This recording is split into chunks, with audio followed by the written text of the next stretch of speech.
ఉపవాసాలు చేస్తే దేవుడు సంతోషించి సుఖ సంపదలను ఇస్తాడన్నది నిజమైతే, లోకంలో కూటికి గతిలేని ఎంతోమంది అభాగ్యులు ఈనాటికి సుఖ సంతోషాలతో తులతూగేవారు.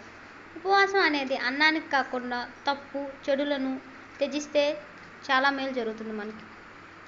Please subscribe my channel.